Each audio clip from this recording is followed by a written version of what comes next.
and welcome to Myth Monsters. My name is Erin and I'll be your host for these little snack bite-sized podcasts on folklore and mythical monsters from around the world. These podcasts focus on the actual cryptids, folklore and mythic monsters from global mythology, rather than focusing on the full stories of heroes and their big adventures. I'll also be dropping in some references that they have to recent culture and where you can see these represented in modern day content so that you can learn more and get as obsessed as I am about these absolute legends of the mythological world. I really hope you enjoyed the Stranger Things special, and I hope you're enjoying the mass amount of content I've put out to make up for my unexplained hiatus from July to October. It's not really that unexplained. I got a job in an office 5 days a week and it's quite draining after not working in an office for 5 years. But, this is what happens. So I'm trying really hard to have a backlog of episodes so that I don't fall behind again, but I hope these are itching a scratch for some new content. But moving on to our monster of the week, we are staying over here in Britain for this episode for a one we are probably all familiar with. If you've ever watched Peter Pan or Harry Potter, yes, this week we are looking at the ever mischievous and devious Pixies from British folklore. So, what is a pixie? They are typically described as small fairies or fae folk, who are both male and female, and generally stand around 6 inches to 2 feet tall. They are completely humanoid, but they have elvish features, such as sharp chins, noses and eyes, high cheekbones and pointed ears, as well as flawless hair and complexions. Pixies are typically dressed in green rags, but massively cherish the idea of clothing, especially when given as a gift. But because of this, they are also very often naked or very underdressed. Despite media depictions, they very rarely have wings, but when they do, they are made so delicately that they may as well be spider webs or just light. Which also meant that they weren't really able to fly in most folktales either, so that's a myth busted.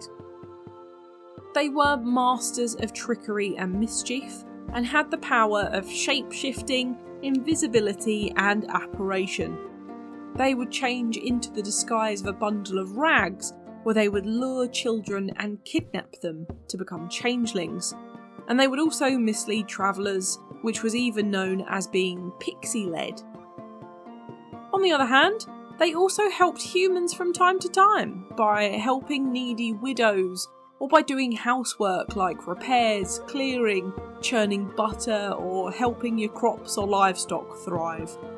However, this was only if you honoured them. If you neglected them, you would get the very bad end of the stick and you'd be lured off a cliff or your child would be stolen from you. You could stop them from tormenting you though, by taking your coat off and wearing it inside out and backwards, which would baffle them, making them laugh, and then they'd run off thinking you were already an idiot before they started harassing you. Pixies also have a mythical link to horses, and we're not massively sure why, but pixies really love going riding on wild horses for fun, making tangles in the horses' manes, and they also love dancing, wrestling, laughing and music, which you could hear playing over the hills and watch if you were especially quiet. Pixies would live in the moorlands of South Britain, in the counties of Devon, Cornwall, Somerset, and even some went across to Sussex, Wiltshire and Hampshire. They lived in stone circles, barrow dens, dolmens, menhirs and ring forts, which are all quite common within the British outdoor space. They were also considered a completely separate race within fae folk to fairies themselves, which they were considered at war with. There's a really short story later I can tell you about this one, but it's super fun. For eating, they would eat mostly berries, flower nectar, honey, milk, but they especially loved cream. If you left out a bowl of pixie cream, which sounds like an innuendo, they would super love you and help you with all of your chores and housework and make everything absolutely perfect like a pixie. As they are both male and female, they did reproduce as humanoid beings do, and would grow up in clans or tribes. However, pixie children were at risk of being swapped with human ones as changelings, as I mentioned earlier. So humans can end up with pixie children, but pixies can also end up with human children which they have stolen. Lastly, how do they die? Well, to be honest, they don't. They kind of fade out of existence when the land they look after is forgotten or destroyed, such as forests or barrows over time. Also, if you're not sure what a barrow is, it's kind of an ancient burial ground, an ancient grave or mausoleum. Other stories tell that pixies can never die and are completely immortal and invulnerable, and they can only die when they forsake their immortality and fall in love with a human. There are also rumours that you can say you don't believe in them to their face and they just poof, gone. But realistically, this is not shown in folklore anywhere, it's more the modern media take.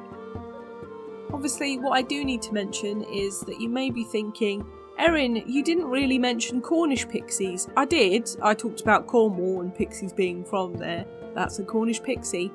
But there are no reports in any folklore that pixies are bright blue and have weird little nubby little fingers and horns and stuff, and they torment school children, which I'm sure they would do, but I must say that the Harry Potter version of pixies is very much not what we expect in folklore. I'm not sure where the inspo for that one came from. Probably more sprites, which we'll cover another time. Now, let's talk about etymology. It's actually super interesting this week because we have no idea where the word pixie comes from. Well, there's at least a bigger debate around it. Some believe that the word pixie comes from the Swedish term piski, meaning small fairy. However, some have said that the Brits had no contact with the Swedes at this time, so that doesn't make any sense. These skeptics say instead that the word comes from Cornish, which is a language in itself within the British Isles language space. And this word is also pisky, but this comes from the original Celtic language.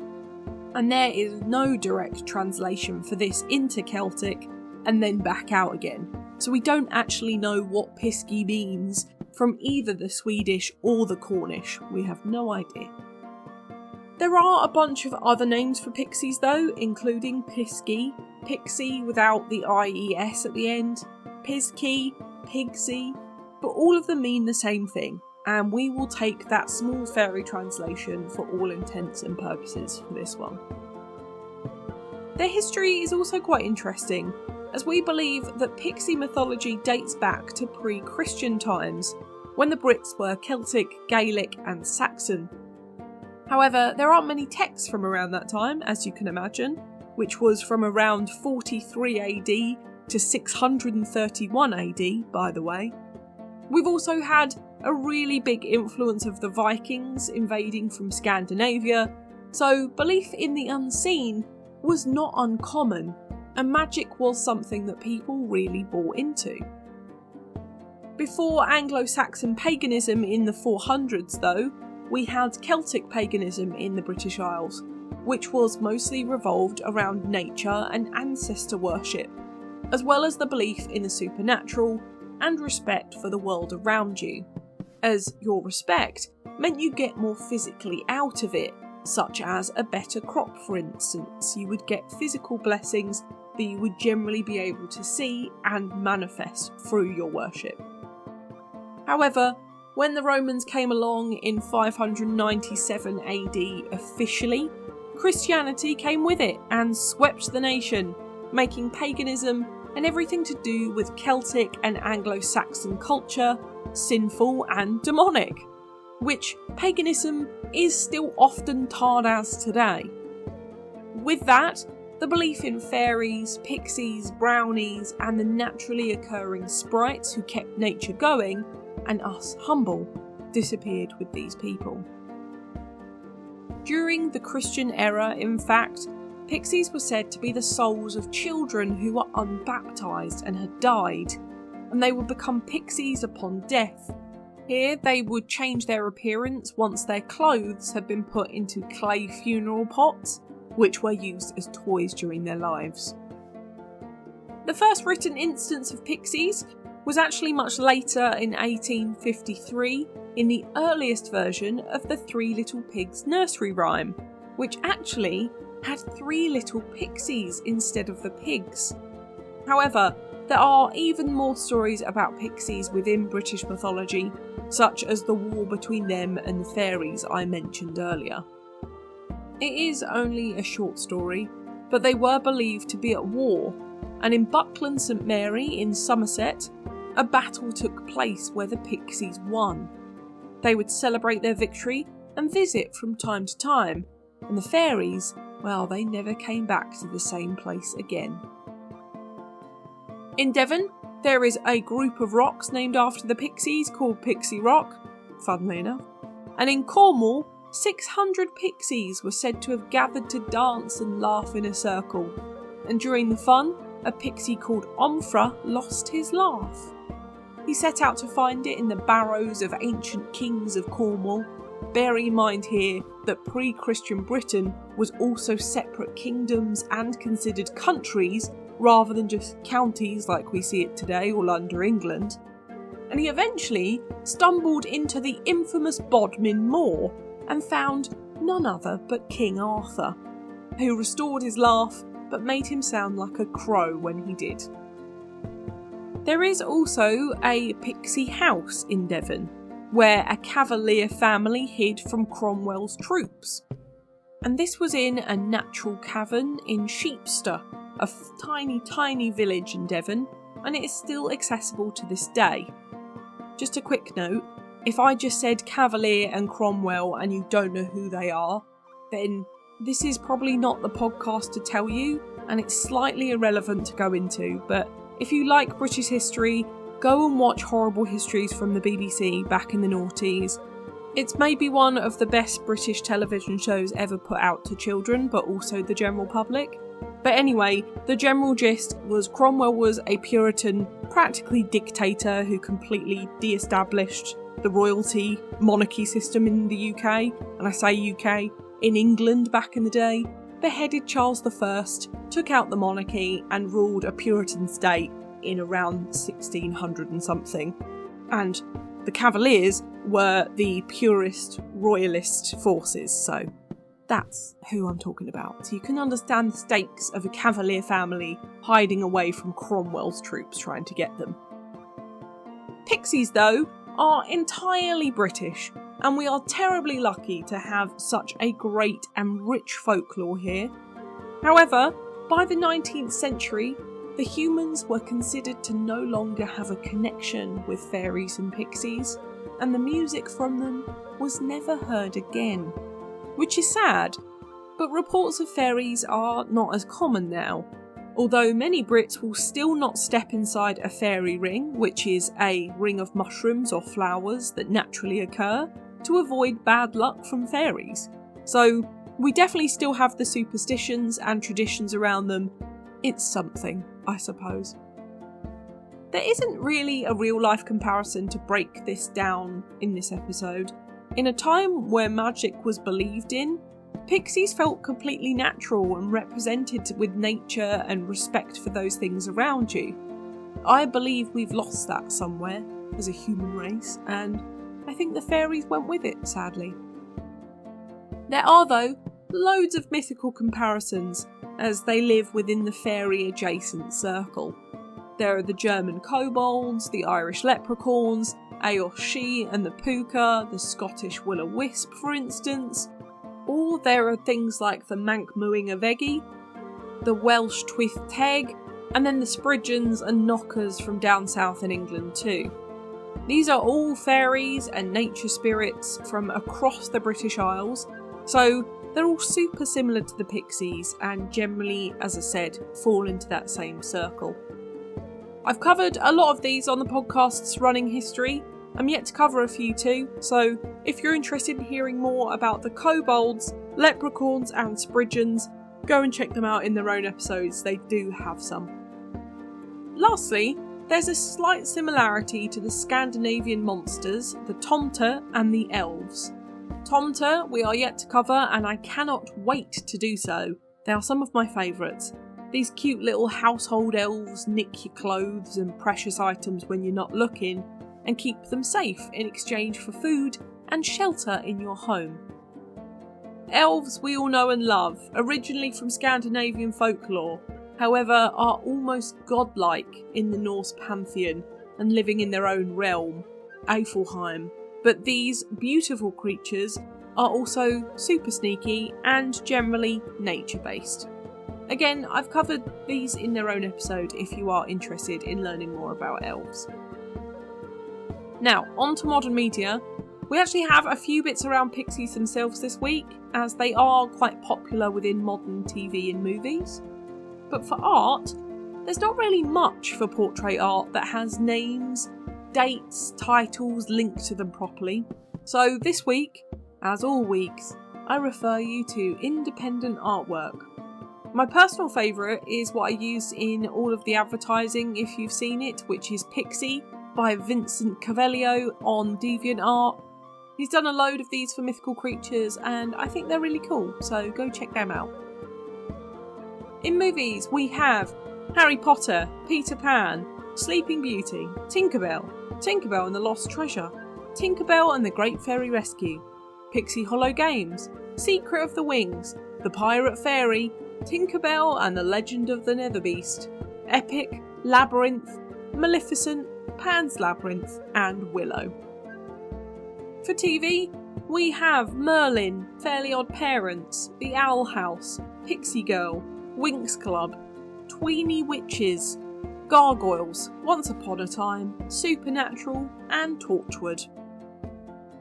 In video games we have ones such as Digimon, EverQuest 2, Granblue Fantasy, Harry Potter, The Legend of Zelda, Pokemon, Final Fantasy, Spyro the Dragon, Lego Harry Potter, Kingdoms of Amalur, Hogwarts Legacy, A Very Long Rope to the Top of the Sky, Gems of War, World of Warcraft, Shin Megami Tensei, Monster Rancher, Sable's Grimoire, Zanzara, The Hidden Portal, and Skylanders. My book recommendation this week is for Fearsome Fairies, Haunting Tales of the Fae by Elizabeth Durnley, or The Fairy Races of the British Isles by Robert and Rhiannon Ellison, for a really great look into Great British fairies and their antics, but also their mythology and how it actually shaped the British cultural space back in the day. But now it's time for Do I Think They Existed? Probably not.